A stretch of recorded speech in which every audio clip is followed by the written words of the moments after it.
میں نے پچھلی ویڈیو میں پراسرار علوم کے بارے میں کچھ جانا اور دیکھا کہ کیسے سورہ بقرہ کی آیات نمبر 101 اور 102 اہل کتاب کے ایک مخصوص گروہ کے بارے میں بیان کرتی ہے کہ انہوں نے الہامی کتابوں کو پس پشت ڈال کر جادو کی دنیا کا انتخاب کیا اور کہا کہ حضرت سلیمان علیہ السلام اور حضرت عیسیٰ علیہ السلام جادو جانتے تھے، اس لیے وہ معجزات دکھاتے تھے۔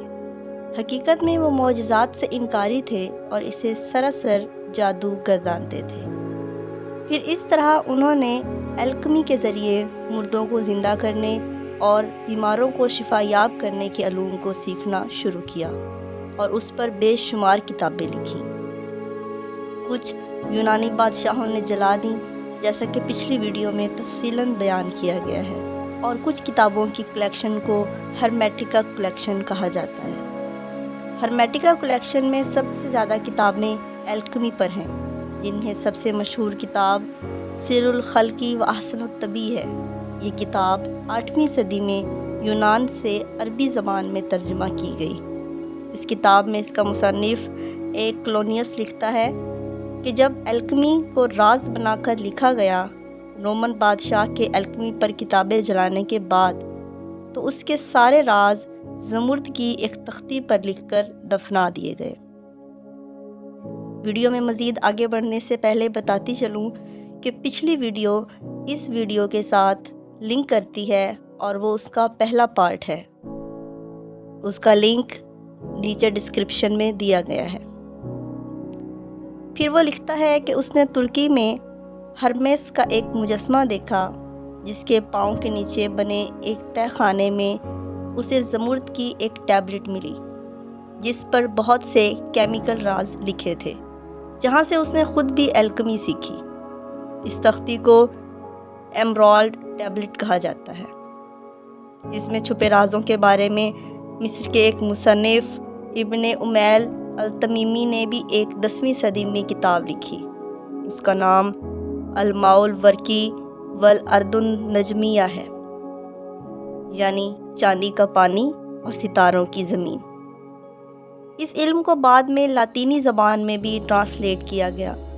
اس کلیکشن میں اور بھی کتابیں بہت عجیب لکھی گئی ہیں، مثلاً اسرار النجوم یعنی ستاروں کے راز، مفتاح النجوم یعنی کہ ستاروں کی چابیاں۔ ان کتابوں میں بہت خطرناک علوم لکھے گئے ہیں، مثلاً زلزلوں اور بادلوں کے گرجنے سے ہونے والے انسانی جسم پر اثرات، پودوں اور جانوروں کی میڈیکل بینیفیشیل خصوصیات، اور پتھروں کے انسان پر اثرات کے بارے میں بھی لکھا گیا ہے۔ ان سب کتابوں کے نام ایسے ہیں کہ اندازہ نہیں لگایا جا سکتا کہ یہ کتابیں کس کس موضوع کو کور کرتی ہیں، کیونکہ یہ کتابیں انتہائی انکوڈڈ زبان میں لکھی گئی ہیں۔ مثلاً سر الاسرار یہ ایک کتاب ہے۔ اس کتاب میں معجزات کے راز کے بارے میں بڑی تفصیل سے لکھا گیا ہے۔ یہ کتاب بہت زیادہ انکوڈڈ زبان میں لکھی گئی ہے۔ اس کتاب کا ترجمہ لاطینی زبان میں سیکریٹم سیکریٹورم کے نام سے ہوا ہے، پر 16ویں صدی میں سر آئزیک نیوٹن نے اس کتاب کا لاطینی زبان سے انگلش میں ترجمہ کیا، اور وہ ترجمہ اس وقت بھی کیمبرج یونیورسٹی کی کنگز لائبریری میں پڑا ہے۔ اپنے انگلش ترجمے میں آئزیک نیوٹن نے ایک سطر لاطینی زبان میں ہی رہنے دی، جس کا مطلب ہے اور اس طرح سے دنیا بنی۔ کتاب الہرمس سانپ، بچھو اور ان سے ملنے والے فوائد کے بارے میں بات کرتی ہے۔ ان کتابوں میں صاف ظاہر ہے کہ وہ لوگ خدا کو مانتے تھے، مگر صرف خدا کی بنائی ہوئی چیزوں اور مخلوقات کے رازوں کو کھوجتے تھے، کہ کس طرح بیماروں کو صرف چھو کر تندرست کیا جا سکتا ہے، اور کس طرح مردوں کو زندہ کیا جا سکتا ہے، یا پھر مٹی کے پرندوں کو ہوا میں اڑایا جا سکتا ہے۔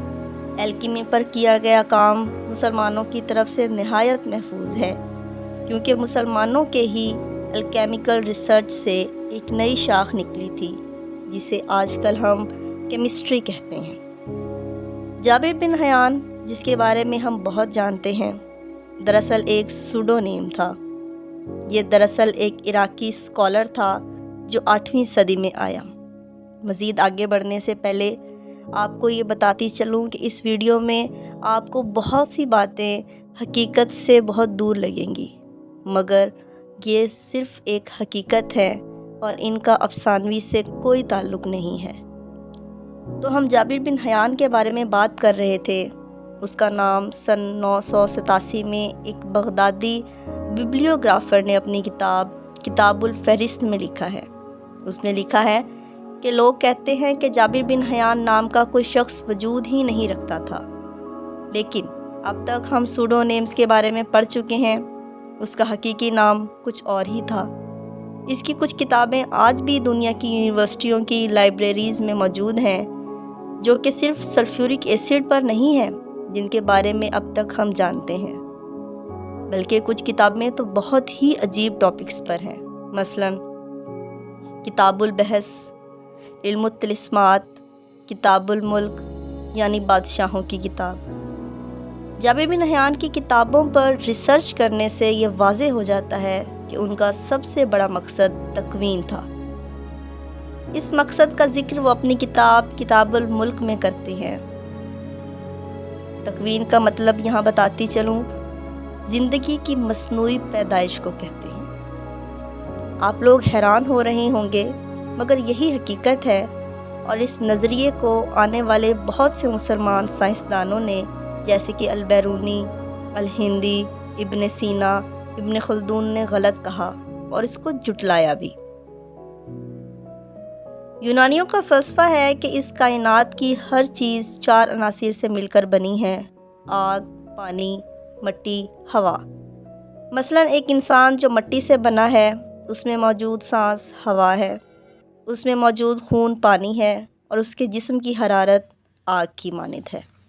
جابر بن حیان ان یونانیوں کے کنسیپٹ سے بہت زیادہ متاثر نظر آتا تھا۔ حضرت عیسیٰ علیہ السلام کے بعد یونانیوں نے جو الکمی تحریر کی، وہ ریئل سائنس کم اور جادو زیادہ تھی۔ اس کی ٹیکنیکل رائٹنگ ایسی تھی کہ جملوں کی ترتیب اور فہم بہت مشکل تھا۔ جابر بن حیان نے یونانیوں کے حساب سے مٹی کا پرندہ بنانے کی بھرپور کوشش کی، اور اس میں یہ 4 عناصر ڈال کر 3 عناصر اپنی طرف سے بھی ڈالے، جن میں نمک، سلفر اور مرکری شامل ہیں۔ نمک تمام عناصر کو یکجان کرنے کے لیے ڈالا، سلفر شعلہ بھڑکانے کے لیے استعمال کیا، اور مرکری کو دھاتی خصوصیات دینے کے لیے استعمال کیا۔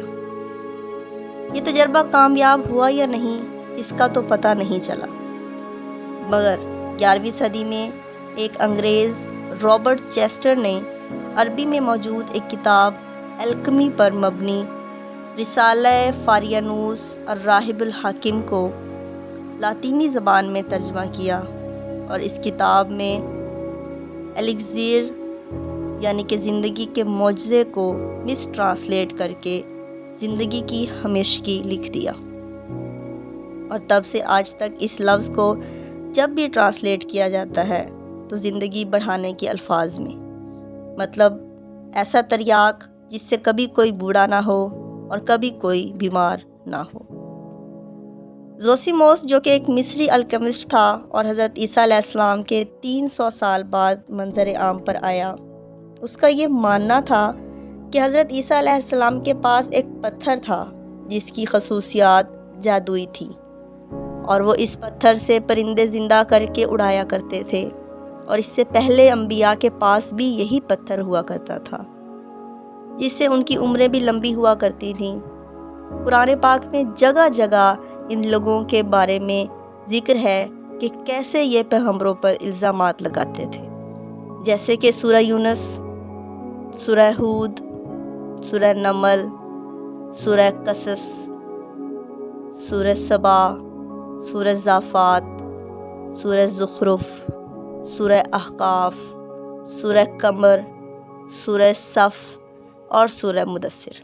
یہ ساری آیات یہ بتاتی ہیں کہ یہ خاص گروہ انبیاء کرام کے معجزات پر یقین نہیں رکھتے تھے، اور ان کو یہ سراسر جادو گردانتے تھے، اور اسی کو جادو سمجھتے ہوئے انہوں نے کس طریقے سے خطرناک علوم ایجاد کیے۔